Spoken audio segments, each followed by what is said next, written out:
Hello and welcome. Find a comfortable position, relax your body, and quiet your mind. Tonight we journey back in time, back to an age of wonder and terror, of passion and betrayal, an age of gods and goddesses, of heroes and monsters. We are going to journey through the entire, sprawling, epic story of Greek mythology, from the very dawn of creation to the twilight of the age of heroes. There is no need to keep track of every name or every event. Simply allow the story to wash over you, to carry you on its current into a deep and restful sleep. Our story begins not with light, but in darkness. Not with order, but with an endless, yawning void. Our story begins with chaos. Before the sky, before the earth, before the sea, there was only chaos. It was not a destructive force as we might think of it today, but rather a great, formless, gaping emptiness. A swirling, directionless abyss from which all things would eventually emerge. It was the womb of the universe, silent and waiting. From this primordial void, the first beings, the protogenoi, or primordial gods, began to unfurl. The first of these was Gaia, the earth. She was broad and foundational, a nurturing, stable presence rising from the formless void. She was the bedrock of all that would come to be. Then came Tartarus, the great pit, a dark and stormy abyss deep within Gaia, a place of punishment and confinement. And then Eros, the principle of love and desire. Not the mischievous, winged cherub of later tales, but a fundamental cosmic force, the engine of creation, the impulse that would drive the universe to grow and procreate. From chaos also came Erebus, the profound darkness, and his sister, Nyx, the night. And in the first act of cosmic love, Erebus and Nyx embraced, and from their union came Ether, the bright, pure upper air that the gods would breathe, and Hera, the day. And so, the first fundamental cycles of existence were set in motion: night and day, darkness and light. Gaia, the earth, existed alone for a time, a vast and lonely plain. Desiring a companion equal to herself, she brought forth a son, Uranus, the starry sky. Uranus arched over her completely, a perfect celestial dome, and he became her consort. Together, they populated the world with new life. They first gave birth to the 12 Titans, 6 sons and 6 daughters who were giants of incredible power: Oceanus, the world-encircling river; Zeus, the titan of intellect; Crius, Hyperion, the titan of light; Iapetus, and the youngest and most cunning, Cronus. And the Titanesses: Thea, the goddess of sight and shimmering light; Rhea, the mother of gods; Themis, the embodiment of divine law and order; Mnemosyne, the personification of memory; Phoebe, the Titaness of prophecy; and Tethys, the mother of rivers and springs. These were the first great gods, powerful and majestic. But Gaia and Uranus's children were not all so divine. Next, Gaia gave birth to the 3 Cyclopes: Brontes, thunder; Steropes, lightning; and Argus, bright. They were master craftsmen, immensely strong, each with a single, blazing eye in the middle of their forehead. And finally, she bore the Centimanes, the 100-handed ones: Cottus, Briareus, and Gyges. They were terrifying to behold, with 50 heads and 100 powerful arms each. Uranus, the sky, looked upon his later children, the Cyclopes and the Centimanes, with fear and disgust. Their monstrous forms were an affront to his sense of order. In his cruelty, he refused to let them see the light of day. He took them and pushed them back into the womb of Gaia, deep within the earth, causing her immense pain and sorrow. Gaia's body ached with the pressure of her imprisoned children. Her heart ached with her husband's cruelty. Her love for Uranus soured, turning to resentment. She devised a plan for vengeance. From within her own breast, she fashioned a new, unyielding metal, gray adamant. And from it, she forged a great, curved sickle, a magnificent and terrible weapon. She then gathered her Titan children and spoke to them of her pain and her plan. "My children," she pleaded, "your father has shamed us all. He has hidden your brothers away in darkness and caused me endless agony. Who among you has the courage to help me punish him for his wickedness?" The Titans were silent, all seized by fear. They all feared their powerful and tyrannical father. All but one. The youngest, Cronus, the most ambitious and cunning of them all, stepped forward. "Mother," he said, his voice steady, "I will do this. I do not fear our father, for he was the first to commit a shameful act." Gaia was pleased. She gave the great sickle to Cronus and explained her plan. She hid him in a secret place and waited for evening, when Uranus would descend to cover the earth in his starry embrace. As Uranus drew near, suspecting nothing, Cronus lay in ambush. He reached out with his left hand, grabbing his father, and with his right hand he swung the great adamantine sickle. With one swift, terrible motion, he severed his father's genitals and cast them away behind him, into the great sea. Uranus cried out in agony and rage, pulling away from the earth forever.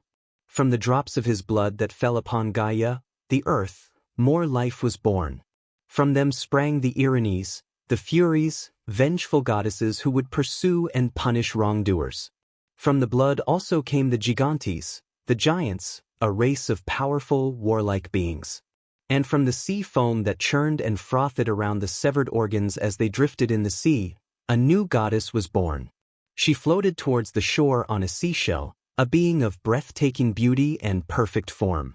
She was Aphrodite, the goddess of love, beauty, and desire, born from violence, yet the embodiment of passion. With Uranus deposed, a new era began. The age of the Titans. Cronus was now the king of the cosmos. He and his sister wife, the gentle Rhea, ruled over a golden age, a time of peace and prosperity for the world. Cronus freed his Titan brothers and sisters, and they became the ruling deities. However, in his paranoia, he did not release his monstrous brothers, the Cyclopes and the Centimanes, from their prison in Tartarus. This was his first mistake, an echo of his father's tyranny. As Cronus sat on his throne, he remembered a prophecy, a dying curse from his defeated father, Uranus, and a warning from his mother, Gaia. They foretold that he, too, would be overthrown by one of his own children. The prophecy haunted him. Fear and paranoia began to consume him, just as it had his father. He was determined not to suffer the same fate. So, as his wife Rhea bore him children, one by one, Cronus did something truly monstrous. As each child was born, he would seize the infant and swallow it whole, imprisoning them within his own body. First Hestia, the goddess of the hearth. Then Demeter, the goddess of the harvest. Then Hera, the goddess of marriage. Then Hades, the lord of the underworld, and Poseidon, the master of the seas. Rhea was heartbroken. She watched in horror as 5 of her divine children were consumed by their paranoid father. As she became pregnant with her 6th child, she could not bear the thought of losing another. She went to her parents, Gaia and Uranus, and begged them for help. They sympathized with her plight and shared a secret with her. When the time came for her to give birth, Rhea traveled to the island of Crete. In a deep, dark cave on Mount Dicte, she gave birth to her youngest son, Zeus. She then followed Gaia's cunning advice. She took a large stone, about the size of an infant, and wrapped it in swaddling clothes. She presented this stone to Cronus. Blinded by his fear and haste, Cronus did not inspect the bundle. He seized the stone and swallowed it whole, believing he had once again cheated fate. But fate is not so easily cheated. Baby Zeus was kept safe in the Cretan cave. He was nursed by the goat Amalthea, and guarded by the Curetes, warrior spirits who would clash their spears and shields to drown out the sound of the baby's cries, lest Cronus hear him. Zeus grew to manhood with astonishing speed, his divine power flourishing in secret. When he was ready, he emerged from his hiding place, ready to challenge his father and free his siblings. With the help of Gaia and a Titaness named Métis, the goddess of cunning, a plan was formed. Métis prepared a special potion, an emetic. Zeus, disguised, managed to become Cronus's cupbearer and served his father the potion mixed with his wine. The effect was immediate and violent. Cronus was seized with convulsions and began to retch. First, he vomited up the stone he had swallowed. Then, one by one, he disgorged his children, now fully grown and unharmed: Poseidon, Hades, Hera, Demeter, and Hestia. They emerged, full of anger and gratitude towards their younger brother, who had saved them. They immediately pledged their allegiance to him in the war that was to come. A new cosmic conflict was brewing, a war that would shake the foundations of the universe. The Titanomachy, the War of the Titans. The war raged for 10 long years. On one side stood Cronus and the Titans who remained loyal to him, fighting from their citadel on Mount Othrys. On the other side stood Zeus and his siblings, the new generation of gods, fighting from the peak of Mount Olympus. The battles were cataclysmic. The world shook, the seas boiled, and the sky screamed. The war was at a stalemate. Both sides were immensely powerful. Zeus knew he needed allies.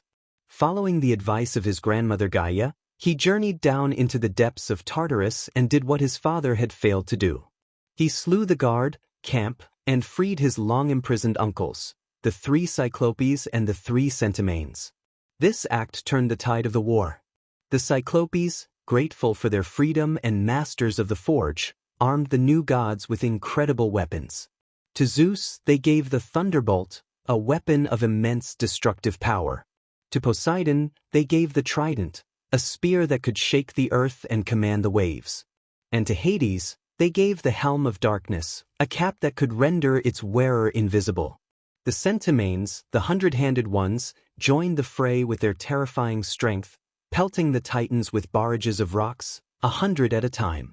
The power of the Olympians, now fully armed, was overwhelming. Zeus unleashed the full fury of his thunderbolts from Olympus. The earth caught fire, the forests crackled, and the oceans seethed. The Titans were blinded, deafened, and thrown into confusion. Finally, after 10 years of war, the Titans were defeated. Cronus and his followers were rounded up and cast down into the eternal darkness of Tartarus, the great pit from which there was no escape. The Centimanes were set as their eternal jailers, ensuring they would never again threaten the cosmos. A few Titans, like Oceanus and the Titanesses, had remained neutral or sided with the Olympians, and so were spared this fate. The Titan Atlas, a powerful general, was given a special punishment. He was made to stand at the western edge of the world and hold the heavens upon his shoulders for all eternity, separating the sky from the earth. And so, the reign of the Titans was over. A new power now ruled the universe. The age of the Olympians had begun. After their victory, the 3 brothers, Zeus, Poseidon, and Hades, decided to divide the dominion of the world among themselves. They drew lots. Zeus, by chance or by destiny, drew the heavens and the sky. He became the undisputed king of the gods, ruling from his golden palace atop Mount Olympus. He was the god of sky and thunder, the dispenser of justice, the protector of order. Poseidon drew the seas. He became the god of all oceans, rivers, and springs. With his mighty trident, he could stir the waters into a frenzy, creating violent storms and earthquakes, or calm them into placid peace. He built a magnificent underwater palace of coral and gems. Hades, the eldest brother, drew the short straw. He received the underworld, the vast, gloomy kingdom of the dead. He was not the god of death itself, that was Thanatos, but the ruler of the souls who had passed from the world of the living. His realm was a place of shadows and echoes, and he ruled it with a stern and unyielding hand. Though a great god, he was not considered one of the 12 Olympians, as his throne was not on Olympus but in the depths of the earth. With the world divided, the court of Mount Olympus was established.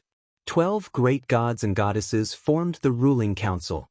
At the head of it all was Zeus, king of the gods. His symbol was the thunderbolt, and his sacred animal was the eagle. He was a complex figure, a maintainer of justice and order, but also notoriously unfaithful to his wife, his endless affairs with goddesses and mortal women producing a vast lineage of demigods and heroes. Beside him, as queen, sat his sister, Hera. She was the goddess of marriage, women, and childbirth. Proud and regal, she was fiercely protective of her domain. Her marriage to Zeus was a tempestuous one, defined by his infidelity and her violent, vengeful jealousy towards his lovers and their children. Her sacred animals were the peacock and the cow. We have already met Poseidon, lord of the seas. His presence was felt in every tide and every crashing wave. He was a moody and often tempestuous god, his anger manifesting as earthquakes and sea storms. He was the patron of horses, which he was said to have created from the foam of the sea. Then there was Demeter, the kind and gentle goddess of the harvest, grain, and agriculture. She was the source of all nourishment on earth. The cycles of the seasons were tied directly to her emotions. Her great myth involves the loss of her beloved daughter, Persephone. Persephone was a beautiful maiden who was gathering flowers in a meadow when Hades, the lord of the dead, burst forth from the earth in his dark chariot. He was overcome with love for her and abducted her, pulling her down into his shadowy realm to be his queen. Demeter was consumed by grief. She searched the entire earth for her daughter, neglecting her duties. The crops failed, the fields grew barren, and a long, harsh winter fell upon the world. Mankind was starving. Seeing this, Zeus was forced to intervene. He sent his messenger, Hermes, to the underworld to command Hades to release Persephone. Hades agreed, but before she left, he cunningly offered her a pomegranate. Famished, Persephone ate a few seeds. This was a trick. Anyone who ate the food of the underworld was bound to. Underworld was bound to it forever. A compromise was reached. Because she had eaten the seeds, Persephone would have to spend a portion of the year in the underworld with her husband, Hades. But for the rest of the year, she could return to the world above to be with her mother. And so, the seasons were born. When Persephone is in the underworld, Demeter mourns, and the world experiences autumn and winter. But when Persephone returns, Demeter rejoices, and spring and summer blossom across the land. Hestia, the eldest sister, was the goddess of the hearth, the home, and the family. She was the most gentle and peaceful of all the Olympians. She represented the sacred fire that burned in the center of every Greek home and temple. She was so revered that she eventually gave up her seat on the Olympian council to Dionysus, preferring the peace of the hearth to the politics of the gods. The next generation of Olympians were Zeus's children. First among them was Athena. Her birth was extraordinary. Zeus had been warned by a prophecy that his first wife, Metis, would bear a daughter, and then a son who would overthrow him. To prevent this, Zeus did as his father had done. He swallowed his pregnant wife. But it was too late. Metis gave birth to her daughter inside of Zeus. Soon after, Zeus was struck by a splitting headache. The pain was so immense that he cried out for his son, Hephaestus, to cleave his head open with an axe. From the wound sprang Athena, fully grown, clad in armor, and letting out a mighty war cry. She was the goddess of wisdom, strategic warfare, and crafts. The city of Athens was her namesake and her special domain. Her symbol was the owl, representing wisdom. Then there were the twins, Apollo and Artemis, born to the Titaness Leto. Hera, in a fit of jealousy, had cursed Leto, forbidding any land under the sun to give her shelter to give birth. Pursued by the monstrous serpent Python, Leto wandered the earth in agony until she found the floating island of Delos, which was not anchored to the earth and therefore not subject to Hera's curse. There, she gave birth to her divine children. Artemis was born first, and as soon as she was born, she helped her mother deliver her twin brother, Apollo. Artemis became the goddess of the hunt, the wilderness, wild animals, and the moon. She was a fierce and independent goddess who asked her father Zeus for eternal chastity. She roamed the forests with her band of nymphs, armed with a silver bow and arrows. Her brother, Apollo, was the god of music, poetry, prophecy, medicine, and the sun. He was the embodiment of the Hellenic ideal of harmony, reason, and moderation. He was the master of the lyre, and his music could charm gods and mortals alike. He was also the god of the oracle at Delphi, where a priestess, the Pythia, would utter prophecies inspired by him. His weapon was also a bow, but his arrows could bring plague and disease. Ares was the son of Zeus and Hera, and he was the god of war. But unlike Athena, who represented strategy and disciplined warfare, Ares embodied the brutal, violent, and untamed chaos of battle. He was hot-headed, aggressive, and bloodthirsty. He was generally disliked by the other gods, including his own parents. He reveled in the din of conflict and the slaughter of men. Aphrodite, whom we have already met, born from the sea foam, was the goddess of love, beauty, pleasure, and procreation. Her beauty was so staggering that Zeus feared the gods would fight over her. To prevent this, he married her off to the most unlikely of husbands, Hephaestus. Hephaestus was the god of the forge, blacksmiths, craftsmen, and fire. He was the son of Zeus and Hera, or in some versions, of Hera alone. He was born lame and ugly, and his mother Hera, ashamed of him, cast him from Mount Olympus. He fell into the sea, where he was rescued and raised by nymphs.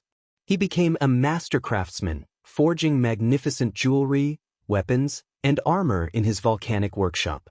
Despite his appearance, he had a kind heart, but he was also bitter about his treatment. He eventually returned to Olympus and became the god's armorer, forging Zeus's thunderbolts and Achilles' armor. His marriage to the beautiful Aphrodite was a source of constant strife, as she was frequently unfaithful to him, most famously with his own brother, Ares. Hermes was another son of Zeus, a messenger of the gods, and the god of travelers, merchants, thieves, and trickery. He was born with a mischievous and cunning nature. On the very day he was born, he slipped out of his cradle, stole a herd of cattle from his brother Apollo, and cleverly covered his tracks by making the cattle walk backwards. To appease the enraged Apollo, the infant Hermes invented the lyre from a tortoise shell and gave it to him. Apollo was so charmed by the instrument that he forgave Hermes, and they became friends. Hermes was known for his winged sandals and helmet, which allowed him to travel between the worlds of gods and mortals with incredible speed. The final Olympian was Dionysus, the god of wine, festivity, madness, and ecstasy. He was the son of Zeus and a mortal woman, Semele. When the jealous Hera learned of the affair, she tricked Semele into asking Zeus to reveal himself in his true divine form. No mortal could withstand such a sight. Semele was incinerated by the glory of his lightning. But Zeus managed to rescue their unborn child from the ashes. He stitched the infant into his own thigh and carried him until he was ready to be born. Dionysus, therefore, was twice born. He wandered the earth, teaching mankind the art of winemaking and spreading his wild, ecstatic cult. He represented the intoxicating and liberating power of nature and emotion. These were the 12 Olympians, a family of gods defined by their power, their passions, and their very human-like flaws.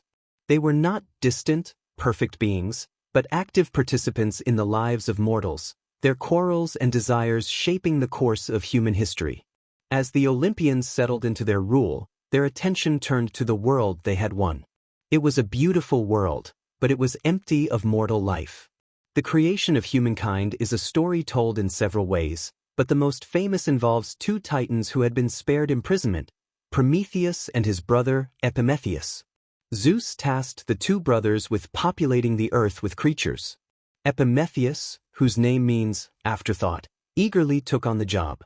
He created the animals, giving them all the best gifts: fur for warmth, claws for defense, wings for flight, speed, and strength.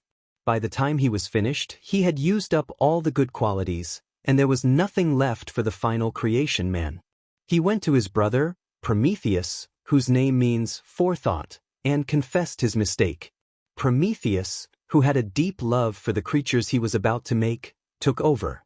He fashioned man from clay and water, in the image of the gods themselves. He made them stand upright so they could look up at the heavens.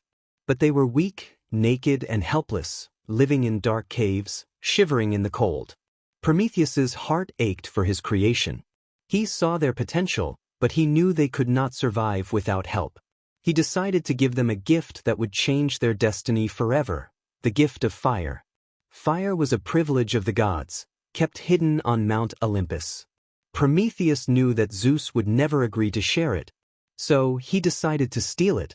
He traveled to Olympus, lit a torch from the sun's chariot, and carried the glowing embers back to earth hidden in a hollow fennel stalk. He gave fire to mankind. With fire, they could forge tools and weapons, cook their food, light their homes, and ward off predators. With fire came knowledge, art, and civilization. Humanity began to flourish. But Zeus was enraged. He saw this act not as a gift, but as a defiance of his authority. he decided to punish both Prometheus and his beloved creation. For Prometheus, the punishment was eternal and gruesome. Zeus had him chained to a rock on a remote mountain in the Caucasus. Every day, a great eagle would fly down and feast on his liver. And every night, because he was immortal, his liver would grow back, only for the torment to be repeated the next day. This agony was to last for centuries. For mankind, Zeus devised a more subtle and insidious punishment. He ordered Hephaestus, the master craftsman, to create a new being. Hephaestus molded a woman from the earth, and she was given breathtaking beauty. Aphrodite gave her grace and desire. Hermes gave her a cunning and deceitful heart. And Athena dressed her in shimmering garments. She was named Pandora, which means all-gifted. Zeus presented this beautiful woman to Epimetheus, Prometheus's slow-witted brother. Along with her, he sent a wedding gift, a sealed jar, or pithos, which later became known as Pandora's box. He warned them never to open it. Prometheus had warned his brother not to accept any gifts from Zeus, but Epimetheus was so captivated by Pandora's beauty that he forgot his brother's warning and married her. Pandora was consumed by curiosity about the jar. What could be inside? Why were they forbidden to look? Day after day, she wrestled with the temptation, until finally, she could bear it no longer. She lifted the lid. From the jar flew out all the evils and miseries of the world that had been unknown to humanity until then: disease, strife, envy, greed, pain, sorrow, and death. They swarmed out into the world, spreading like a plague. Horrified, Pandora slammed the lid shut, but it was too late. All the evils had escaped. All but one thing. At the very bottom of the jar, one last spirit remained trapped inside: Elpis, the spirit of hope.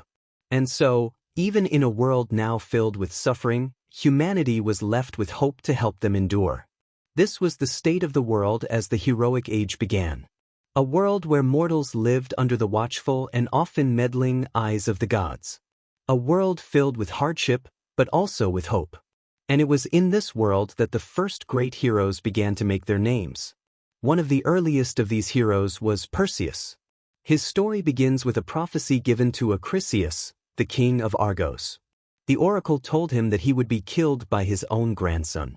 Terrified, Acrisius decided to prevent his daughter, Danae, from ever having a child. He locked her away in a bronze chamber, open to the sky but impossible to enter. But you cannot lock out a god. Zeus, desiring the beautiful Danae, transformed himself into a shower of golden rain, which fell from the sky and into her chamber, impregnating her. Danae gave birth to a son, Perseus. For years, she kept him a secret, but eventually, his cries were heard. Acrisius was furious, but he was afraid to kill his own kin directly, for fear of angering the Furies.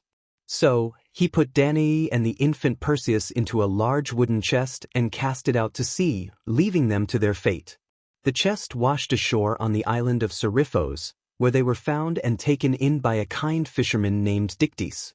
Dictys was the brother of the island's cruel king, Polydectes. As Perseus grew into a strong young man, Polydectes began to desire his mother, Danae. But Perseus was protective of her, and stood in the king's way. Polydectes devised a wicked plan to get rid of Perseus. He pretended he was going to marry another woman and demanded that every man on the island bring him a horse as a wedding gift. Perseus, being a poor fisherman's son, had no horse to give. In his youthful pride, he boasted that he could bring the king any gift he wanted, even the head of the Gorgon Medusa. Polydectes seized on this opportunity. "Excellent," he said. "That is the gift I demand of you. Bring me the head of Medusa." This was a death sentence. The Gorgons were 3 monstrous sisters with snakes for hair. Of the 3, Medusa was the only one who was mortal. But her gaze was so terrifying that anyone who looked directly at her would be instantly turned to stone. Perseus had made a foolish boast, but he was a hero, and the son of Zeus. The gods were on his side.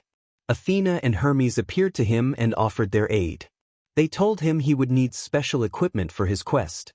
To find it, he first had to seek out the Grey sisters, 3 ancient women who shared a single eye and a single tooth between them.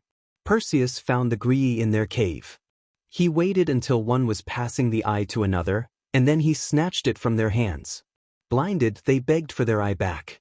Perseus refused until they told him the location of the Stygian nymphs, who possessed the items he needed. The nymphs gave him 3 powerful gifts: a pair of winged sandals that allowed him to fly, a magical bag called a cabesus that could safely contain the Gorgon's head, and most importantly, the helm of darkness from Hades, which would make him invisible. Hermes also gave him an unbreakable adamantine sword, and Athena gave him a highly polished bronze shield. Equipped, Perseus flew to the lair of the Gorgons at the edge of the world. He found them sleeping. He knew he could not look at Medusa directly. Using the reflection in Athena's polished shield as a mirror, he approached the monster. He could see her hideous face, her writhing snakes for hair. He raised his sword, and with one clean stroke, he decapitated her. From her severed neck sprang 2 beings: Pegasus, the winged horse, and Chrysaor, a giant with a golden sword. Perseus quickly put Medusa's head into his magical bag and, wearing the helm of darkness to become invisible, he escaped the wrath of Medusa's immortal sisters. On his journey home, flying over the coast of Ethiopia, he saw a beautiful maiden chained to a rock by the sea. This was Andromeda, the princess of the land. Her mother, Queen Cassiopeia, had boasted that she and her daughter were more beautiful than the Nereids, the sea nymphs. This hubris angered Poseidon, who sent a great sea monster, Cetus, to ravage the coast. An oracle declared that the only way to appease the monster was to sacrifice Andromeda. Perseus, struck by her beauty, flew down to help. He made a deal with her parents, her hand in marriage if he could defeat the beast. As the monster rose from the waves to devour Andromeda, Perseus revealed the head of Medusa. The great beast looked upon it and was instantly turned into a stone reef. Perseus freed Andromeda and married her. When he finally returned to Seriphos, he found that his mother Danae and the fisherman Dictys had been forced to take refuge in a temple to escape the tyrannical king Polydectes. Perseus strode into the king's court, where Polydectes and his followers were feasting. They mocked him, not believing he had succeeded. "You asked for a gift," Perseus said. "Here it is." He pulled Medusa's head from the bag. The king and all his courtiers looked up and were turned to stone. Perseus made the good fisherman Dictys the new king of the island. He then returned the magical items to the gods, and he gave the head of Medusa to Athena, who placed it on the front of her shield, the Aegis. His quest was over, but the prophecy about his grandfather had yet to be fulfilled. Years later, Perseus was competing in athletic games in the land of Larissa. He threw a discus with all his might. The discus flew far, veering off course and into the crowd of spectators. It struck an old man in the head, killing him instantly. That man, by a cruel twist of fate, was his grandfather, Acrisius, who had been visiting the games in disguise. And so, the prophecy, as they always do in Greek myth, came true. Another great hero of this era was Theseus, the champion of Athens. His story is one of bravery, intelligence, and the dark secrets of the past. Theseus was the son of Aegeus, the king of Athens, and Aethra, a princess. Before he was born, Aegeus placed his sword and sandals under a giant rock. He told Aethra that if she bore a son, she should not tell him of his royal heritage until he was strong enough to lift the stone and claim the items. Theseus grew up to be strong and courageous. When the time came, his mother took him to the stone. He lifted it with ease and claimed his father's sword and sandals. He then set out on the dangerous journey to Athens by land, seeking to prove his worth by clearing the road of its many bandits and monsters. Each villain he faced had a specific, cruel way of killing travelers, and Theseus defeated each one by turning their own method against them. He dispatched the club-bearer Periphetes, the pine-bender Cenes, the Crommyonian Sow, the cliff-kicker Sciron, the wrestler Circean, and finally, the infamous Procrustes, who would stretch or chop his victims to make them fit his bed. When Theseus arrived in Athens, he was celebrated as a hero.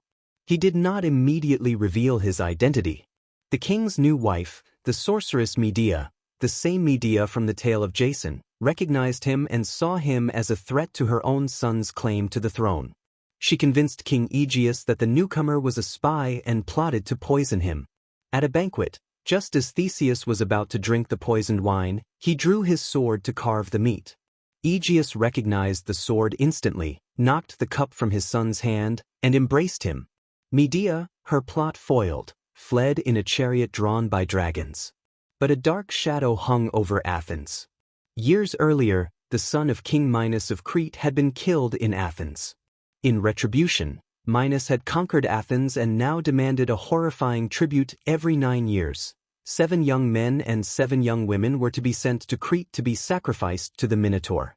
The Minotaur was a monstrous creature, half man and half bull.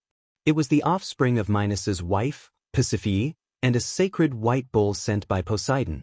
Shamed by this creature, King Minos had commissioned the master inventor Daedalus to construct a massive, inescapable maze called the Labyrinth, and there he imprisoned the Minotaur. Theseus, his heart breaking for the youths of Athens, volunteered to go as one of the tributes, vowing to kill the Minotaur and end the sacrifice forever.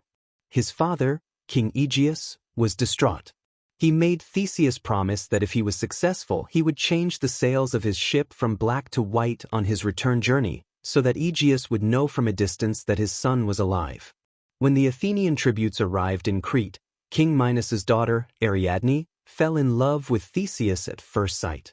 She did not want to see him die. She secretly went to him and offered her help. She gave him 2 crucial items, given to her by Daedalus himself, a sword and a ball of thread. She told him to tie one end of the thread to the entrance of the labyrinth and unwind it as he went, so that he could find his way back out. Theseus entered the dark, twisting corridors of the labyrinth. He followed the sound of the creature's roars until he found the Minotaur in the central chamber. A ferocious battle ensued. Theseus, with his strength and courage, fought the beast and, using the sword Ariadne had given him, he killed the Minotaur. He then followed the thread back through the maze, gathering the other Athenian youths, and led them to safety. He took Ariadne with him, as he had promised, and they set sail for Athens. However, on the island of Naxos, the story takes a tragic turn. For reasons that are debated, some say he abandoned her, others that the god Dionysus commanded him to leave her so that the god could marry her himself. Theseus left Ariadne sleeping on the shore and sailed away. In his grief or his haste, Theseus made a fatal mistake. He forgot his promise to his father. He forgot to change the black sails to white. Every day, old King Aegeus had climbed to the cliffs of Athens and stared out at the sea, praying for the sight of a white sail. When he saw the ship approaching with its black sails still raised, he was overcome with grief, believing his son was dead. In his despair, he threw himself from the cliffs into the sea below. And ever since, that body of water has been called the Aegean Sea. Theseus returned not to a joyous celebration, but to the news of his father's death. He became the king of Athens, a great and wise ruler who united the region and established a democracy. But he would forever carry the sorrow of his father's tragic end. And then there was the greatest of all Greek heroes, a man whose name was synonymous with strength and suffering, Heracles. Heracles was the son of Zeus and a mortal woman named Alcmene. Once again, Hera's jealousy was ignited. From the moment of his birth, she sought to destroy him. When Heracles was just an infant lying in his crib, Hera sent 2 enormous snakes to kill him. But the baby Heracles, already possessing superhuman strength, awoke, grabbed a snake in each hand, and gleefully strangled them to death. Heracles grew up to be a colossus of a man, unmatched in strength and bravery, but also prone to fits of rage. He married a princess, Megra, and they had several children. He was living a happy life. But Hera had not forgotten him. She sent a fit of madness upon him. In his delusion, he saw his wife and children as enemies, and he killed them. When the madness left him and he realized the horrific act he had committed, he was consumed by a soul-crushing guilt. He went to the oracle at Delphi to ask how he could atone for his sin. The oracle told him he must travel to Tiryns and serve his cousin, King Eurystheus, for 12 years. Eurystheus, a petty and cowardly man who was secretly influenced by Hera, would devise a series of seemingly impossible tasks for him. These became known as the 12 labors of Heracles. His first labor was to kill the Nemean lion, a monstrous beast whose golden fur was impervious to all weapons. Heracles tracked the lion to its cave. When his arrows and club proved useless, he wrestled the beast with his bare hands, using his immense strength to choke it to death. He then used the lion's own sharp claws to skin it, and from then on, he wore its impenetrable hide as his armor. The second labor was to destroy the Lernaean Hydra, a multi-headed water serpent that lived in a swamp. For every head that was cut off, 2 more would grow in its place. And its central head was immortal. Heracles had his nephew, Iolaus, help him. As Heracles sliced off each head with his sword, Iolaus would immediately cauterize the stump with a flaming torch to prevent it from regrowing. Finally, Heracles buried the immortal head under a massive boulder and dipped his arrows in the Hydra's poisonous blood, making them incredibly deadly. The third labor was to capture the Ceryneian hind, a deer with golden antlers that was sacred to the goddess Artemis. It was incredibly fast. Heracles had to hunt it for an entire year before he finally managed to capture it without harming it. The fourth was to capture the Erymanthian boar, a giant, fearsome boar that was ravaging the countryside. He chased it up a snow-covered mountain until it was exhausted, then trapped it in a net. The fifth labor was a departure from monster slaying. He had to clean the Augean stables in a single day. King Augeas owned a massive herd of cattle, and his stables had not been cleaned in over 30 years. The filth was monumental. Instead of shoveling, the clever Heracles diverted the courses of 2 major rivers, Alpheus and Peneus, and had them flow through the stables, washing them clean in an instant. The sixth labor was to drive away the Stymphalian birds, man-eating birds with beaks of bronze and metallic feathers they could launch like arrows. They lived in a dense swamp. Athena helped him, giving him a bronze rattle called a crotala. The noise from the rattle startled the birds into the air, and Heracles shot them down with his poison-tipped arrows. For his seventh labor, he had to capture the Cretan bull, the same bull that had fathered the Minotaur, which was now running wild on Crete. He overpowered it and shipped it back to Eurystheus. The eighth was to steal the mares of Diomedes. Diomedes was a king in Thrace who owned 4 vicious, man-eating horses. Heracles defeated Diomedes and fed him to his own horses. After eating their master, the mares became calm, and Heracles was able to lead them away. The ninth labor was to obtain the girdle of Hippolyta, the queen of the Amazons, a tribe of warrior women. Hippolyta was impressed by Heracles and willingly agreed to give him her girdle, a symbol of her authority. But Hera, disguised as an Amazon, spread a rumor that Heracles was there to kidnap their queen. The Amazons attacked, and in the ensuing battle, Heracles, believing he had been betrayed, killed Hippolyta and took the girdle. The 10th labor took him to the far west. He had to steal the cattle of the monster Geryon, a 3-bodied giant who lived on the island of Erythea. After a long journey, Heracles killed Geryon and his 2-headed guard dog, Orthrus, and herded the cattle back to Greece. For the 11th labor, he had to steal the golden apples of the Hesperides. These apples, which granted immortality, were a wedding gift from Gaia to Hera and were kept in a garden at the western edge of the world, guarded by the Hesperides nymphs and a 100-headed dragon named Ladon. Heracles did not know the location of the garden. On his journey, he came across the Titan Atlas, who was still holding up the heavens. Heracles offered to take the burden for a short while if Atlas would fetch the apples for him, as Atlas was the father of the Hesperides. Atlas agreed. He returned with the apples but then tried to trick Heracles into holding the sky forever. The quick-witted Heracles pretended to agree, but asked if Atlas could just take it back for a moment so Heracles could adjust his cloak for comfort. The foolish Atlas agreed, and as soon as he took the sky back onto his shoulders, Heracles picked up the apples and walked away. The 12th and final labor was the most dangerous of all. He had to descend into the underworld and capture Cerberus, the 3-headed hound of Hades that guarded the gates. Hades agreed to let Heracles take the beast, but only if he could subdue it without using any weapons. Heracles wrestled the monstrous dog into submission with his bare hands and dragged it to the world above. He showed the terrified Eurystheus the beast, and then, as promised, returned it unharmed to the underworld. Having completed his 12 labors, Heracles was finally purified of his crime. He went on to have many more adventures, but his end was tragic. He married a woman named Diana. One day, a centaur named Nessus tried to abduct her. Heracles shot him with one of his poison-tipped arrows. As the centaur lay dying, he tricked Diana. He told her that his blood was a powerful love potion, and that if Heracles ever seemed to lose interest in her, she should rub it on his clothes to ensure his eternal love. Years later, fearing she was losing Heracles to another woman, Diana did just that. She smeared the centaur's blood on a tunic and sent it to Heracles. But it was not a love potion. It was a deadly poison, made even more potent by the Hydra's venom from the arrow. When Heracles put on the tunic, it clung to his skin and burned him with excruciating, unrelenting pain. The agony was so great that he built his own funeral pyre, lay upon it, and had it lit. As the mortal part of him burned away, his divine part ascended to Mount Olympus, where he was made a god, finally reconciled with Hera, and found peace at last. While Heracles was performing his labors, another epic quest was unfolding, the quest for the Golden Fleece. This story follows the hero Jason. A usurper king named Peleus had stolen the throne of Iolcus from Jason's father.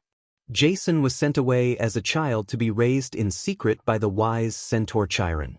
When he came of age, he returned to Iolcus to claim his rightful throne. He arrived in the city having lost one sandal while helping an old woman cross a river. This old woman was the goddess Hera in disguise. King Peleus had once been warned by an oracle to beware a man wearing one sandal. Seeing Jason, he grew fearful. He couldn't kill him outright, so he sent him on an impossible quest, promising to give up the throne if Jason returned with the legendary Golden Fleece. The fleece was the hide of a magical flying ram that had once saved 2 children.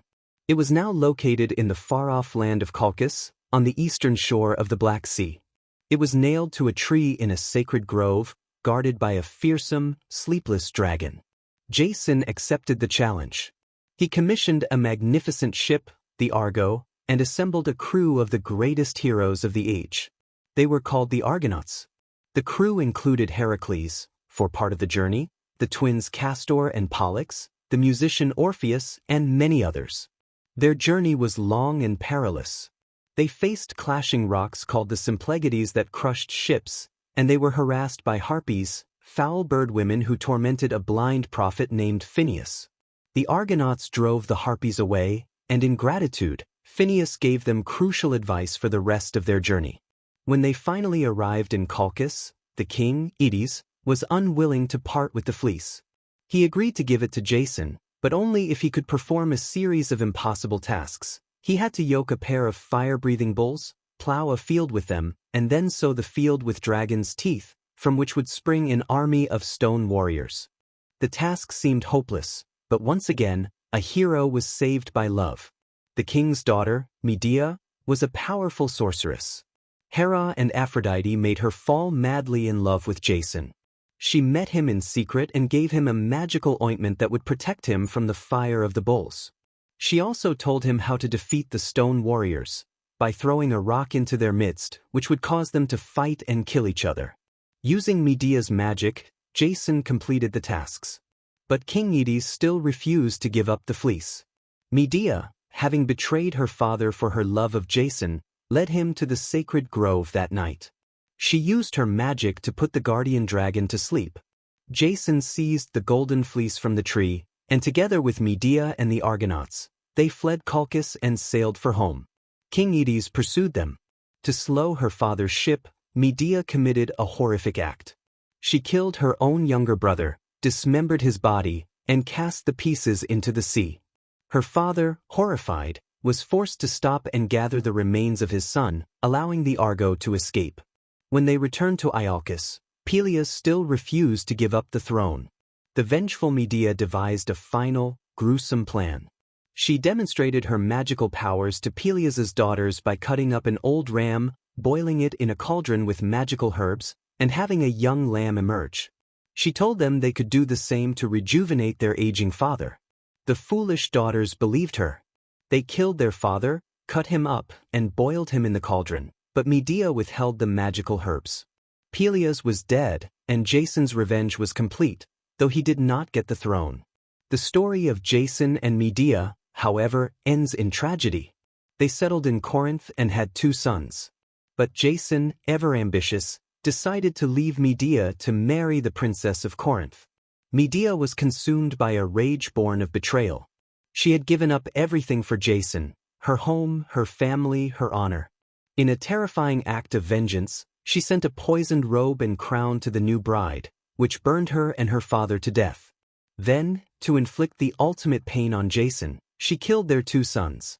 She then escaped in a chariot drawn by dragons, leaving Jason a broken man, with nothing. The Age of Heroes was reaching its zenith, but it was also growing darker, more complex, and more tragic. Nowhere is this more evident than in the tale of the House of Thebes and the tragic life of Oedipus. It all began with a prophecy given to Laius, the king of Thebes, and his wife, Jocasta. They were told that if they had a son, that son would kill his father and marry his mother. To avoid this terrible fate, when Jocasta gave birth to a son, they pierced his ankles, bound them together, and ordered a servant to abandon the infant on a mountainside to die. But the servant took pity on the baby. Instead of leaving him to die, he gave the infant to a shepherd from the nearby city of Corinth. The shepherd, in turn, gave the baby to the childless king and queen of Corinth, Polybus and Merope, who raised him as their own son. They named him Oedipus, which means swollen foot, because of his injured ankles. Oedipus grew up believing he was the prince of Corinth. One day, a drunken man at a feast taunted him, saying he was not his father's true son. Troubled, Oedipus went to the oracle at Delphi to ask about his parentage. The oracle did not answer his question. Instead, it gave him a horrifying prophecy: "You are fated to kill your father and marry your mother."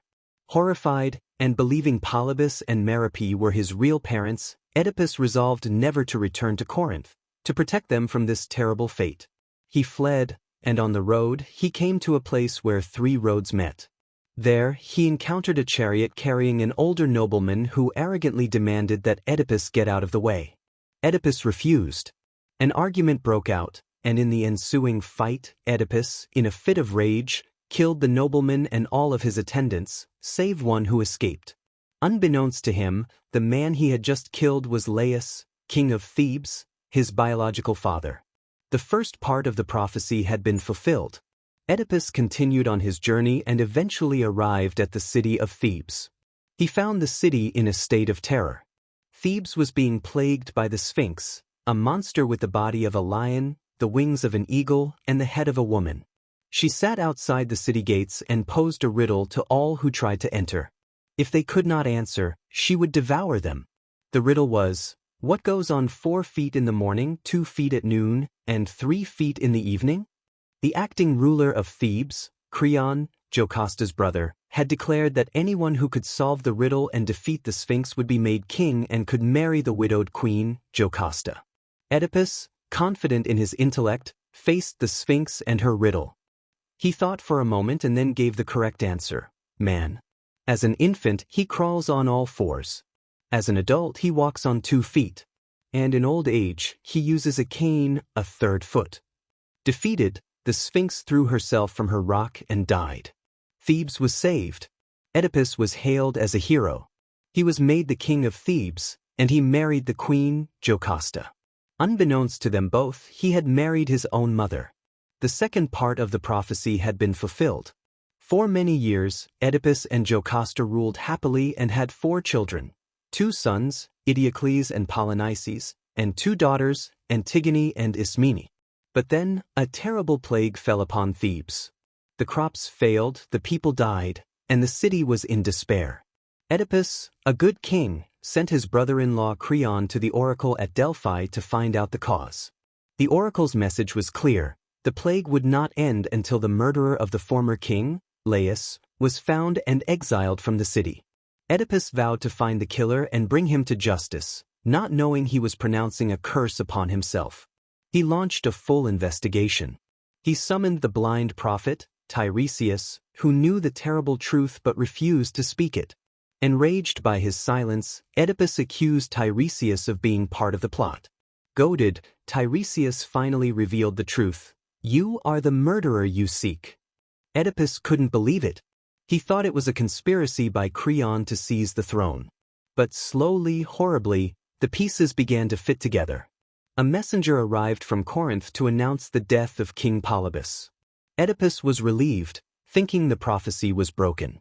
But the messenger then revealed that he was the one who had received the baby Oedipus from Laius's servant and given him to Polybus, revealing that Oedipus was not the true son of the Corinthian king.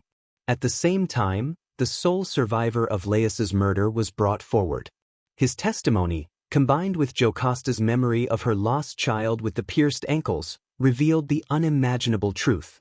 Jocasta, realizing she had married her own son and had children with him, fled to the palace in horror and hanged herself. Oedipus, following her, found her body. In a final act of agony and self-punishment, he took the golden brooches from her dress and stabbed his own eyes, blinding himself. He could not bear to look upon the world or his children, the proof of his unwitting sin. He was then exiled from Thebes, a blind wanderer, guided only by his loyal daughter, Antigone. The tragedy of the house of Thebes did not end there. Oedipus's two sons, Eteocles and Polynices, were supposed to share the throne, ruling in alternate years. But after his year, Eteocles refused to step down. Polynices, exiled, raised an army from Argos and attacked Thebes. The war was known as the Seven against Thebes. In the end, the two brothers met in single combat and killed each other, fulfilling a curse their father Oedipus had placed on them. The final act of the tragedy belongs to Antigone. Creon, now king, declared that Eteocles, who had defended the city, would be buried with full honors. But Polynices, who had attacked his own home, was to be left unburied on the battlefield, a terrible punishment in Greek belief. Antigone, believing the laws of the gods regarding burial were higher than the laws of man, defied Creon's decree and performed funeral rites for her brother. She was caught and, as punishment, Creon ordered her to be sealed alive in a tomb. This act of hubris led to his own downfall, as it caused the suicides of his son, who was engaged to Antigone, and his wife, leaving him a broken and lonely king. The story of Oedipus is a dark exploration of fate, free will, and the terrifying idea that sometimes, the harder we try to escape our destiny, the faster we run towards it. As the age of individual heroes and tragic houses drew to a close, one final, cataclysmic event would engulf the entire Greek world. It was a war so vast and so legendary that its stories would be told and retold for thousands of years. The Trojan War. It began, as so many tragedies do, at a wedding. The sea nymph Thetis was marrying a mortal man, Peleus. All the gods and goddesses were invited to the celebration, all except one, Eris, the goddess of discord. Furious at being snubbed, Eris decided to cause trouble. She appeared at the feast and threw a golden apple onto the table. On the apple were the words, "To the fairest." Immediately, three powerful goddesses laid claim to it: Hera, the queen of the gods; Athena, the goddess of wisdom; and Aphrodite, the goddess of love. They began to argue, and the dispute threatened to tear Olympus apart. Zeus, wisely refusing to be the judge, declared that the matter would be decided by a mortal. The chosen judge was Paris, a prince of Troy, who was at that time living as a shepherd on Mount Ida, having been abandoned as an infant due to a prophecy that he would be the downfall of his city. Hermes escorted the three goddesses to Paris. Each one tried to bribe him. Hera offered him power, rule over all of Europe and Asia. Athena offered him wisdom and victory in battle. But Aphrodite offered him the most beautiful mortal woman in the world for his wife. This woman was Helen, the queen of Sparta. Paris, a young man ruled by passion, chose Aphrodite's gift. He awarded her the golden apple. In doing so, he made eternal enemies of Hera and Athena, not just for himself, but for his entire city of Troy. True to her word, Aphrodite arranged for Paris to travel to Sparta. There, he was welcomed as a guest by Helen's husband, King Menelaus. But while Menelaus was away, Paris, aided by Aphrodite, seduced or abducted Helen. The stories differ, and took her back with him to the city of Troy. When Menelaus returned and found his wife gone, he was enraged. He went to his brother, Agamemnon, the powerful king of Mycenae. Together, they invoked an old oath. Years before, when the beautiful Helen was being courted, all the kings and princes of Greece had vied for her hand. Her father had made them all swear an oath that they would defend the chosen husband against anyone who wronged him. Agamemnon, seeing a chance to conquer the rich city of Troy, used the oath to gather the greatest army the world had ever seen. 1,000 ships were launched. Kings and heroes from all across Greece answered the call. Among them were the wise and cunning Odysseus, king of Ithaca, the mighty Ajax, the old and wise Nestor, and the greatest warrior of them all, Achilles. Achilles was the son of Thetis, the sea nymph from the wedding. To make him immortal, she had dipped him in the river Styx as a baby, holding him by his heel. This made his entire body invulnerable, except for that one spot where her hand had held him, his heel. A prophecy foretold that he would either live a long, boring life at home, or a short, glorious life at Troy. He chose glory. The massive Greek fleet sailed for Troy. For 9 long years, they laid siege to the city. The walls of Troy were impenetrable, built by Apollo and Poseidon. The war devolved into a brutal stalemate, with battles and skirmishes raging on the plains outside the city walls. The great epic of the war, Homer's Iliad, focuses on a period of a few weeks in the 10th and final year of the conflict. It begins not with a battle, but with a quarrel. Agamemnon, the leader of the Greek forces, had taken a woman named Chryseis as a war prize. Her father, a priest of Apollo, begged for her return. When Agamemnon arrogantly refused, the priest prayed to Apollo, who sent a devastating plague upon the Greek camp. The prophet Calchas revealed that the plague would not end until Chryseis was returned. Forced to give her up, Agamemnon, in his arrogance, demanded compensation. He took for himself Briseis, a war prize who belonged to Achilles. This was a profound insult to Achilles' honor. Enraged, Achilles withdrew from the fighting. He refused to fight for a king who had so disrespected him. He stayed in his tent and prayed to his mother, Thetis, asking her to beseech Zeus to let the Trojans have the upper hand, so that the Greeks would realize how much they needed him. Without Achilles, the tide of the war turned. The Trojans, led by their noble and mighty prince, Hector, began to push the Greeks back towards their ships. Hector was the greatest warrior of Troy, a devoted husband and father, a man fighting to protect his home. He was a stark contrast to the proud and selfish Agamemnon and the rage-filled Achilles. The fighting grew desperate. The Greeks were on the verge of defeat. Agamemnon finally admitted his mistake and sent an embassy to Achilles, offering him immense treasures and the return of Briseis if he would only fight. But Achilles' pride was too wounded. He refused. Seeing the plight of his comrades, Achilles' dearest friend, Patroclus, begged to be allowed to fight. He asked if he could wear Achilles' armor to frighten the Trojans and rally the Greeks. Achilles agreed, but warned him sternly, "Drive the Trojans back from the ships, but do not pursue them to the walls of Troy." Patroclus, wearing the famous armor, charged into battle. The Greeks rallied behind him, thinking it was Achilles. He fought valiantly, driving the Trojans back. But in the heat of battle, flushed with success, he forgot Achilles' warning. He pursued the Trojans all the way to the city walls. There he came face to face with Hector. With the help of the god Apollo, Hector struck Patroclus down, killing him. He then stripped the armor of Achilles from Patroclus's body. When news of Patroclus's death reached Achilles, his grief was immense and terrible. His pride was replaced by a burning, all-consuming rage. His target was now Hector. His mother, Thetis, had Hephaestus, the smith god, forge him a new set of magnificent armor.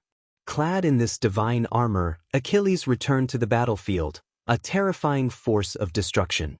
He drove the Trojans back into their city. Only Hector, bound by his honor, remained outside the walls to face him. The two greatest warriors of the war met in single combat. The fight was epic, but Achilles, fueled by grief and rage and aided by Athena, was the superior warrior. He killed Hector. But his rage was not satisfied. In a final, horrific act of desecration, he tied Hector's body to the back of his chariot and dragged it in the dust around the walls of Troy for days, in full view of his grieving wife and parents. This was an affront to the gods and to all honor. Finally, guided by Hermes, Hector's old father, King Priam, came to Achilles' tent in the dead of night to beg for his son's body back. Achilles, moved by the old king's grief, which reminded him of his own father, finally relented. His rage was spent. He returned the body, and the Iliad ends with the funeral of Hector. The war, however, was not over. Soon after, Achilles himself was killed. Just as the prophecy foretold, he died a glorious death. He was shot in his one vulnerable spot, his heel, by an arrow fired by Paris but guided by the god Apollo. Even with both Hector and Achilles gone, the city would not fall.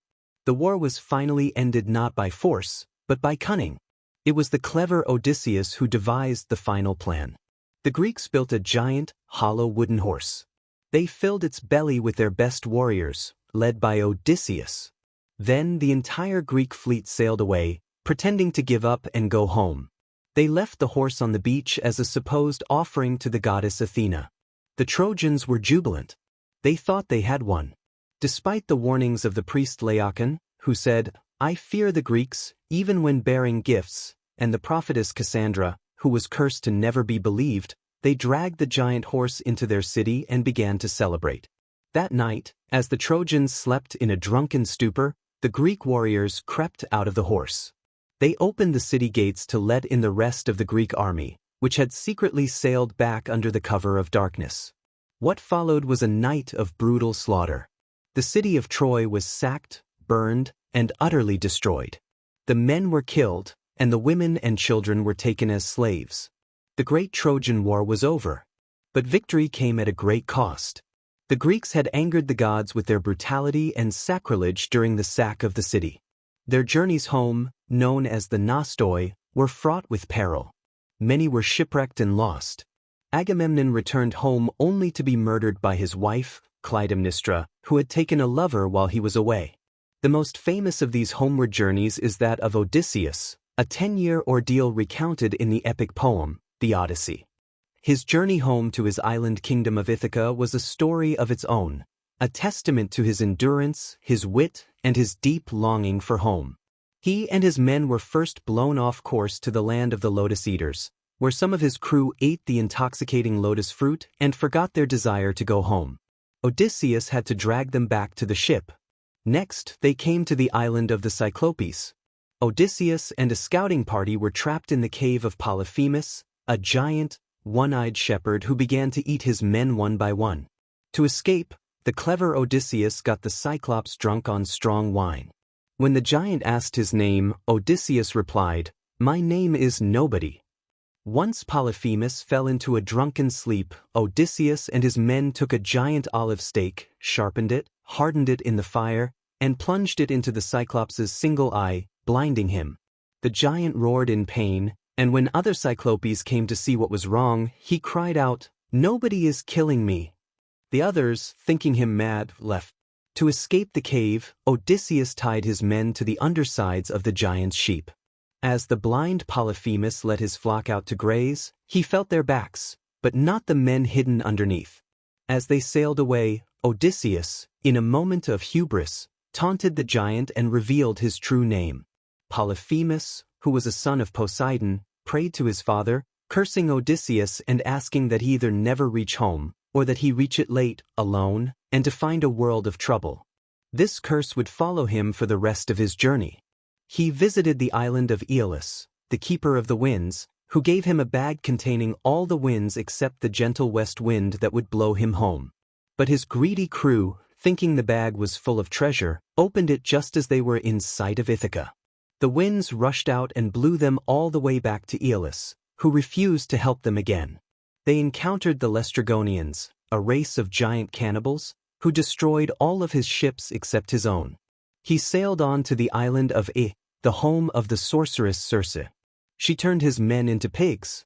With the help of Hermes, Odysseus was able to resist her magic and force her to turn his men back. He ended up staying with her for a year. Circe advised him that to find his way home, he must journey to the land of the dead and consult the spirit of the prophet Tiresias. Odysseus sailed to the edge of the world and performed the rites to summon the dead. He spoke with Tiresias, who gave him warnings for his journey. He also spoke with the spirit of his mother and with his fallen comrades from Troy, like Achilles and Agamemnon. His journey continued. He had to sail past the sirens, whose enchanting song lured sailors to their deaths on the rocky coast. Following Circe's advice, Odysseus had his men plug their ears with beeswax. But wanting to hear the song himself, he had them tie him to the mast of the ship, ordering them not to release him no matter how much he begged. He heard the beautiful, maddening song but survived. He then had to navigate a narrow strait between two terrible dangers. On one side was Scylla, a six-headed sea monster who would snatch sailors from their ships. On the other was Charybdis, a giant whirlpool that would swallow ships whole. He chose to sail closer to Scylla, losing 6 men, but saving his ship and the rest of his crew. Finally, he reached the island of the sun god, Helios, where his sacred cattle grazed. Tiresias had given him a stark warning. Do not, under any circumstances, harm the cattle of the sun. But his men, starving and desperate, disobeyed his orders while he was asleep. They slaughtered and ate some of the cattle. When Helios found out, he was enraged. He demanded that Zeus punish them. As they set sail, Zeus struck their ship with a thunderbolt. The ship was destroyed, and all of his men drowned. Only Odysseus survived, clinging to a piece of wreckage. He drifted for days until he washed ashore on the island of Ogygia, the home of the beautiful nymph Calypso. She fell in love with him and kept him on her island for 7 long years, promising him immortality if he would stay. But Odysseus's heart longed only for his wife, Penelope, and his son, Telemachus. Finally, the gods intervened. Athena pleaded his case, and Zeus sent Hermes to order Calypso to release him. She reluctantly helped him build a raft, and he set sail once more. After a storm sent by a still angry Poseidon, he washed up, broken and exhausted, on the land of the Phaeacians. There, he was found by the princess Nausicaa and treated with great hospitality. It is here that he finally recounts the long tale of his wanderings. The kind Phaeacians, moved by his story, finally gave him a ship and crew to carry him on his last leg of the journey home to Ithaca. He arrived in Ithaca after 20 years away.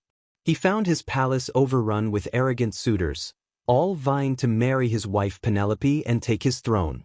They were feasting on his wealth and plotting to kill his son, Telemachus.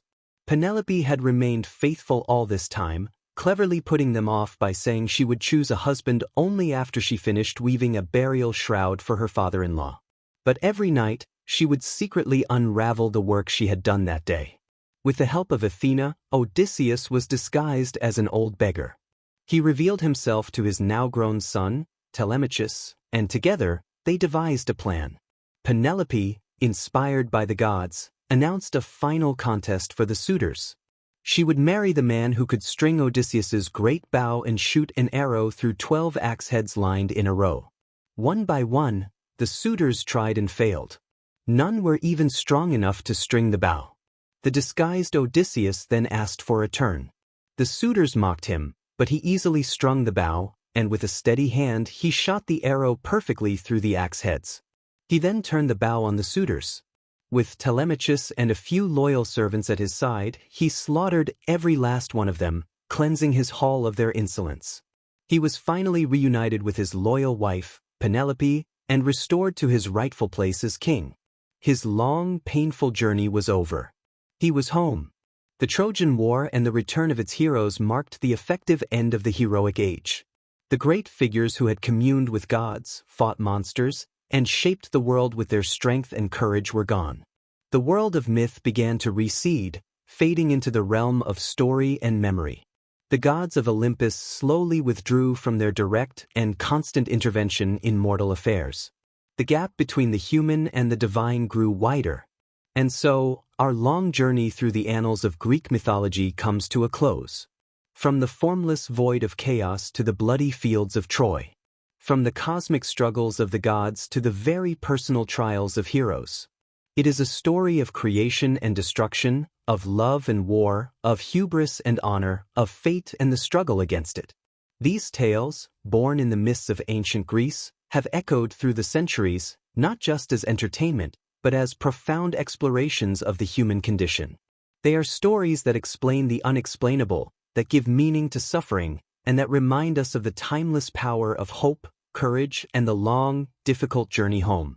And now, as the voices of the gods and heroes fade into the silence of the past, perhaps you can allow your own mind to fade into the quiet comfort of sleep. Rest now. The story is over. Let the deep peace of the night embrace you. Sleep well.